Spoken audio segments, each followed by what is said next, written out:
Hello and welcome to The Appointment. I am Pranjal Sharma. Joining me today in a conversation is Siddharth Pawar. He is a Group Chief Executive Officer of Meru Cabs. Siddharth, thanks for being on The Appointment. Thank you, Pranjal. So, Meru Cabs is not unknown to Indian consumers. It's had a fantastic journey since 2007 when you launched. It's interesting that when you launched, you were a pioneer and the concept of radio cabs was seen as a very novel, modern idea. But today it does not seem like a very up-to-date product or a service. Transportation has evolved a lot. Where does Meru stand today? So Pranjal, you're right. 2007 was where we brought in the change and created a segment called as radio taxi. I think the consumer has evolved over a period of time, and they don't want to call a taxi, but they want to just book a taxi using the app, and that is where Meru has also evolved in last 8 years or so, and more so especially in the last 3 years, that we have become now a digital platform where we get a lot of consumers, we get a lot of drivers.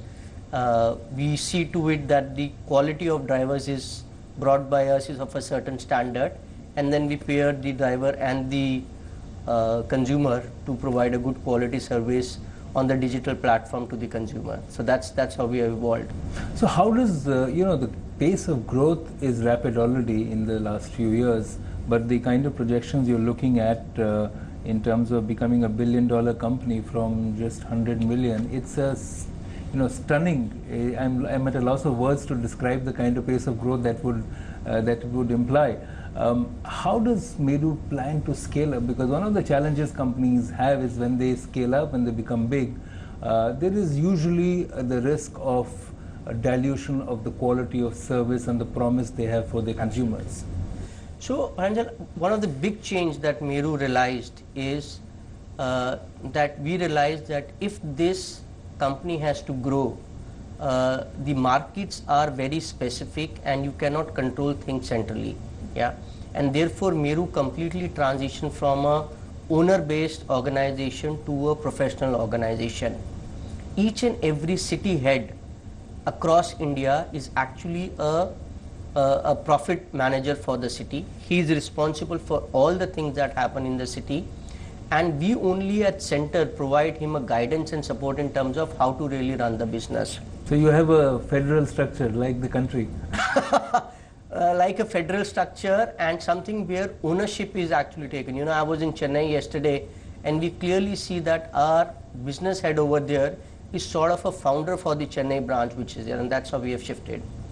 The second thing that is going to really happen in this industry is the quality of drivers have to significantly change in this industry if this industry has to grow. We partnered with the National Skill Development Council of India. We partner with many other organizations to actually source drivers from the villages and small towns. And Meru also has its own academy which is called as Meru Driver Training Academy, to see that the quality of standards of the drivers is changing over a period of time. Yeah. In last 1.5 years since we have gone on this journey, already about 70,000 drivers have been trained by us. Some of them have joined us, some of them have joined other services, but the quality of driver is something that we are improving. So the average level of the entire ecosystem improves, the industry improves. Absolutely. Yeah. So the third thing which I think is going to be very, very important is that the government has to come up with certain regulations which enable this business to grow, but at the same time have some framework and some structure that within that these operate, because no industry can grow healthy if there is no regulation or there is very tight regulation, and that is the important balance that the government will have to really work. So I'll come to that, Siddharth, in a few minutes, but here to just stay on Meru's own expansion plans. So you say cities, you don't say states. So you have a very urban focus so far, and that's also I would assume that your growth will be driven by increasing urbanization and consumer preferences for higher transportation. What kind of trends do you foresee in these sense? Okay. So I clearly see that in India, there are about 50 cities based on the population, based on the moving traffic, which is airports and railway stations, that need a good quality transportation services. The second trend that I see very important is that economy will move towards a sharing economy, yeah, and people, rather than having only one person traveling in a taxi, would say that can I share this taxi with two people. And you know, we are already in the process of launching these products, because seat available, why not have that, you know, economies of scale, economies of sharing that is going to come in. So that's the second thing that will come. The third big trend that I see is people will stop buying certainly the second car and will say that the second car for me is going to be the taxi that I am going to be using it, you know. We did a survey about 3 years back. 10% of the people were ready to consider that I will not own my car but will only travel through the taxi services. Couple of months back when we did this survey, 25% of the people were ready to consider this question, and 10%, which were mostly young people around 25 and 20, between 25 and 30 years, they said, I don't own a car and it is not a status symbol for me. I want good quality taxi services and I use that, and I'm actually able to take care of my travel needs using that. So these are the three big trends that I see. And Meru, just like we were the pioneers in the radio taxi, are going to be already working on this and making sure that we ride the wave whenever these trend lines become larger and become bigger in the industry. Siddharth, we'll take a short break, but once I come back, the conversation with Siddharth Pawar, who is the Group CEO of Meru Cabs, will continue, and I'm going to ask him why is there a perceived conflict between the companies that make cars and the companies that are using cars to offer transport solutions. Stay with us on The Appointment.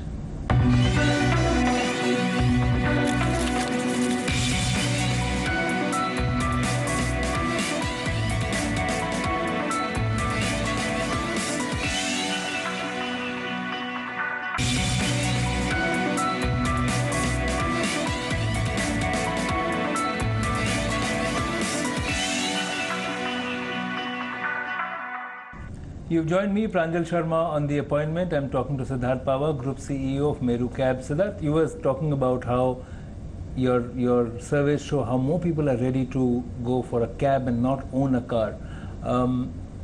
It also creates a lot of opportunity for you, but some of the car makers are worried that the car sales would go down. So how does this go ahead?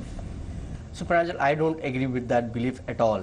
Yeah, the car ownership penetration in India is only about 5% or so. Globally, this percentage more closer to about 35-40%. Yeah, as I said earlier, sharing economy is the way the economy and the world is going to move. Yeah, in India, because the overall earning levels are lower, it is very difficult for one household to buy a car, and therefore the penetration levels are lower. But a taxi allows the same cost to be shared between 5 or 6 families, yeah, and therefore the opportunity for buying cars, now whether it is bought as a taxi or whether it is bought as a personal car, is going to certainly increase, and therefore I believe that the automobile sale over a period of time will only increase in India rather than going down. You know, you mentioned training of drivers, Siddharth, but I think a core issue which is going to determine the success and at least the perceived convenience, enhanced convenience, is the relationship that a service provider like you has with the driver and therefore with the consumer.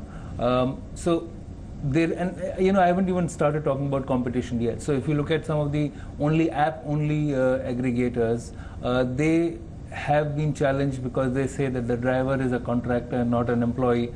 So there are a lot of issues related to that. Even with the company like Meru that you are leading, there are issues about what is your relationship with the driver, because that driver is the custodian of your consumer, right? Unless that link is solid, how can you get the advantage of consumer satisfaction? So you're absolutely right, Pranjal. I think in this industry, the core is the service, and that service is provided by the driver, and therefore who takes the ownership of the driver is the most critical point in this industry. We believe that in India, because the quality of the standards are not developed, Meru owns the quality of service that is provided by the driver. Now, whether that driver is our employee, whether he is on a contract, whether he is on through a third party, irrespective of that, the ownership of the quality of service belongs to Meru, and I think that is very important. Some of our competitors believe that we do not want to own anything about the driver. I think in the long term that is going to be unsustainable, and that is where we believe that there is a big difference of opinion which is So there. you see a deeper linkage between your drivers and the company, especially for Meru? Absolutely, absolutely. Each and every driver movement is monitored by us every minute. We have process whereby we evaluate what is the feedback driver is getting, what is his behavior, is there any complaint by a women passenger or anything, So and then take action. not just your ownership of the drivers, but the drivers' ownership of the Meru brand. Absolutely. I think isn't that, I mean, not just for you, but for a lot of companies, that seems to be missing. Absolutely. Our drivers believe that today Meru is Meru because of them, and that's the sense of pride and ownership that they also have in the organization. One of our business model is that a driver actually takes a car from us and becomes an owner of the car in 4 years' time, and that brings in lot of commitment, a lot of stability in our operations, and the sense of ownership that it is my company that I am delivering services for, rather than just I am a fly-by-the-night operator. So for your $1 billion target, Siddharth, what kind of resources do you have to raise now to expand your activities? And if you have to raise money, what do you need that money for? Okay, so we will need, as I said, the industry will need about $2 billion or so. Meru has already had investment from IVFF roughly about $120 million. We are looking to raise another $100 to $150 million in the near future. Most of this money is going to go in city expansion, changing the behavior of the consumer and getting more consumer into it. And then third is going to be in terms of training of the drivers. Just like the BPO industry got saturated with the with supply available within the cities, and then they moved to the tier 2 cities. Sure. We will also go to the tier 2 cities, get the drivers from there, train them and bring them into the larger cities, and that's how the money is going to be utilized over a period of time. Siddharth, we'll take a short break here, but my conversation with Siddharth Pawar, Group CEO of Meru Cabs, will continue, and I'm going to talk to him about the issues of regulation and what policy frameworks are being placed so that the conflict between the government, the regulation and the transportation service providers are minimized. Stay with us on The Appointment.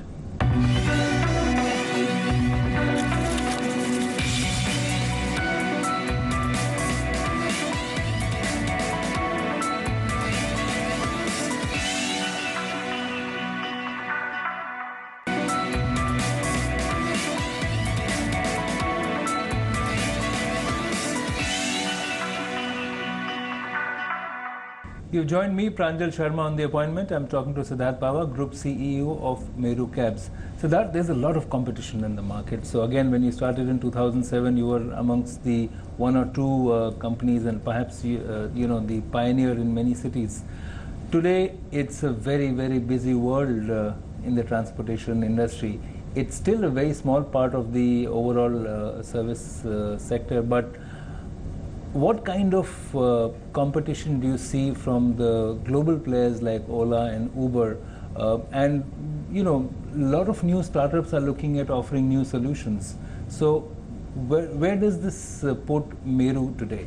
Okay, so first of all, we are very happy that there is somebody else other than us who's really evangelizing this business and really creating this category. I have always believed more people and more organizations are required to build a category. 25 years back, when there was only one company, Colgate, nothing happened. When Pepsodent, close up and everything came on, the industry category just got created. So I think that's very, very important. However, the things that worries me about the current state of affairs in the category is that people are only deploying capital and using pricing and discounting as a way to create an industry. We believe service is the core in this industry. Yes, prices will come down over a period of time because of better utilization of asset, but that cannot be the only driver which is going to be there. Yeah? So you need to provide good quality services, good delivery is going to be important. Yeah? The second thing that is very important is that build the ecosystem around the drivers. When I speak to the drivers still don't want their kids to come into this profession, which means the dignity of labor about this profession is still not been established. And they don't see a future. They don't see a future, and they still believe this is a low level job. You know, in spite of them earning good 25,000-30,000 rupees, which is much more than what a call center person earns, but they still see that this is not the job they want to be. We want to create an ecosystem where people start believing this is a good profession that we can be into it. Yeah, so that's the second. The third thing that I want is that India is a very large country. You know, there is a 1.3 billion population. There are more than 3 or 4 brands can survive in each and every category. Smoking out competition and saying that winner takes all is not that will happen in this category. But regulatory conflict is rising, where companies have divided between the older players like you and the new digital-only players which have come in. State transport departments across the country are not sure about how to deal with them. Are they local taxi operators? Should they be registered? Should the drivers be registered? Are they national operators? The concept of national permit, local permit. Do you think that we need a new regulatory environment? Is the current regulatory environment outdated? I think if you ask me 6 months back, I would have said certainly the regulatory environment is outdated. But I think at least in last 6 months, a lot of progress has been made both by the central government and by the state governments in terms of coming up with the laws. The Delhi state indeed has already come up with the law. The Maharashtra, Mumbai has already put up a draft law into the public domain, and they are seeking comments.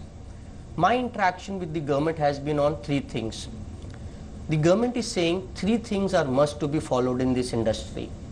First is whoever is providing a service has to take ownership of the quality of drivers that are coming into their system. So this is what you are saying to the government? No, this is what now government is saying back to us, that we want these 3 things, you know, so we want... But that resonates with your principles absolutely, as well? Absolutely. I think mostly 90% plus we have now agreement in terms of what the regulators So first are is saying. ownership. Ownership of the drivers that come into your system, yeah. Secondly, they are saying whatever technology you use, whether you use a telephone, whether you want IT technology, digital, very clearly the quality of service that you deliver to the passengers have to be up to as per certain standards that we have specified. And I think that is very important, only then the category will grow. But isn't that over-regulation by the government and micromanagement? Not really. I think they are saying you can have any type of car. They are saying you can have any model of car, anything which is there. You want to have a smaller CC car, bigger CC car, whatever is there, but deliver certain quality standards that you want to do. Yeah. The third thing that they are saying is that fare has to be in a certain band. Yeah. And the reason why they are saying is, they're saying if you will go 2 down below, there is an existing ecosystem that is prevailing of taxis and autos. We don't want them to go out of a business, and there is a responsibility towards that. And at the same time, we don't want you to start charging 10 times, 15 times the fare just because there is a difficult situation in a particular area. You know, and one of the organizations started charging 10 times. So they're saying we will give you a band.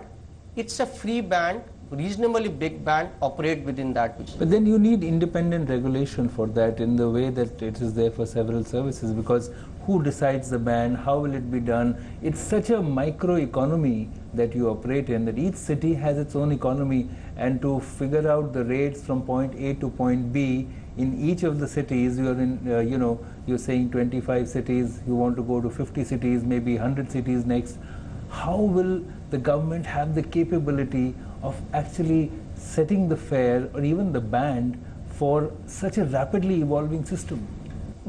It's not very difficult, because the cost of the travel is very easily determined. It's not a very complex formula which is there. In Maharashtra, it has been actually working for many years, the Harking Committee report.